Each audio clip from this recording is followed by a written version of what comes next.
তোমার কথা মতন তোমার বাসায় লোকজন পাঠিয়ে দিয়ে তো বিয়ের দিনটা ঠিকই হয়ে গেল, তাই না? হ্যাঁ, আমি বুঝতে পেরেছি আসলে তুমি আমাকে অনেক ভালোবাসো।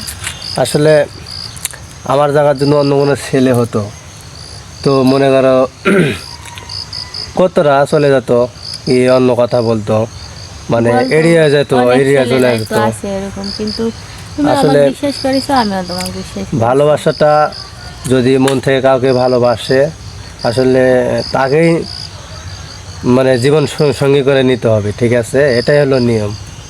আর বিয়ের সময় হবে মনে করো যে চলে যাব, এটা না। আমিও যেতে পারতাম কিন্তু ওই কাম আমি করবো না, ঠিক আসলে আছে? আমাদের ভিতরে অনেক ঝড় গেছে, এই কয়েকদিনে অনেক কষ্ট হয়েছে, তো অবশেষে আমাদের বিয়ের দিন ঠিক হয়ে গেছে। আগামীকালই আমাদের বিয়ে, তো এখানে বেশি সময় দেওয়া যাবে না, হয়তো কেউ দেখলে খারাপ বলবে। তো এখন হ্যাঁ, আমি চলে যাচ্ছি, তুমিও চলে যাও। আচ্ছা ঠিক আছে তাহলে। ভালো থাকো, হ্যাঁ। আচ্ছা ঠিক আছে।